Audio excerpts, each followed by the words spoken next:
എന്താ ഇത്? 525 രൂപ 50 പൈസയോ? You mean 525.50? അയ്യോ, ഇതൊരു ചെറിയ ആക്സിഡന്റ് അല്ലേ? ഇക്കണക്കിന് മേജർ ആക്സിഡന്റ് വല്ലതായിരുന്നെങ്കിൽ എന്റെ തറവാട് വിൽക്കേണ്ടി വന്നേനല്ലോ. നല്ല ട്രീറ്റ്മെന്റ് ഇട്ടുണ്ടെങ്കിൽ പണം കൊടുക്കണം, അല്ലാത്തവർക്ക് സർക്കാർ ആശുപത്രി ഉണ്ടല്ലോ. അപ്പോ ഞാൻ ജീവനോടെ ഇരിക്കുന്നതാണോ? ഇതിപ്പോ 525 രൂപയല്ലേ പോയുള്ളൂ. എന്റെ ലൈഫെങ്കിലും തിരികെ കിട്ടിയല്ലോ. അല്ല സിസ്റ്റർ, ഇവിടെ ഈ റിഡക്ഷനും ഡിസ്കൗണ്ട് ഒന്നുമില്ല? അതങ്ങ് തുണിക്കടയില്. അല്ല, ഇത് 500 രൂപയല്ലേ ഉള്ളൂ? 500 രൂപ ചിലപ്പോ 500 രൂപയെ കാണുള്ളൂ. ബാക്കി ഞാൻ ഇനി ആക്സിഡന്റ് പറ്റി ഇവിടെ വരുമ്പോ അതും കൂടെ ചേർത്ത് സെറ്റിൽ ചെയ്തോളാം. ഓക്കെ? പിന്നെ ഈ കാണുന്ന പേഴ്സണാലിറ്റിയേ ഉള്ളൂ, ഫിനാൻഷ്യലി ഞാൻ വളരെ വീക്കാം. സോറി.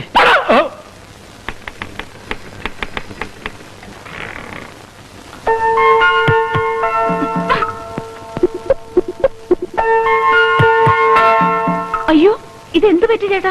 ഇങ്ങോട്ട് വരുന്ന വഴിക്ക് ട്രാൻസ്പോർട്ട് ബസ്സിന് കുറുക്കേ ചാടിയ ഒരു പയ്യന്റെ ജീവൻ രക്ഷിക്കുന്നതിനിടെ പറ്റിയതാ. ഇതൊന്നും സാരമില്ല. ആ പിഞ്ചു ബാലൻ ഒരു പരിക്ക് പോലും ഏൽക്കാതെ രക്ഷപ്പെട്ടല്ലോ. അയ്യോ, എന്നിട്ടെന്താ എന്നെ അറിയിക്കാഞ്ഞത്? അത് പിന്നെ വെറുതെ അറിയിച്ചിട്ട് ലതയ്ക്ക് എന്തിനാ വിഷമം ഉണ്ടാക്കുന്നത്? പിന്നെ ECG, എക്സ്റേ, സ്കാനിങ് ഇതൊക്കെ നടത്തുന്നതിന് ഒരു 500 റുപ്പീസിന്റെ ആവശ്യമുണ്ട്. അതിങ്ങനെ എന്റെ കയ്യിലിപ്പോ ഇല്ലല്ലോ ചേട്ടാ. ഇനി അടുത്ത 1-ാം തീയതി അല്ലേ ശമ്പളം കിട്ടൂ. അതിനെന്താ, ഇവരോട് ആരോടെങ്കിലും കടം വാങ്ങിച്ചാൽ മതി. ഞങ്ങൾ പിരിച്ചു തരാം. അതൊന്നും വേണ്ട.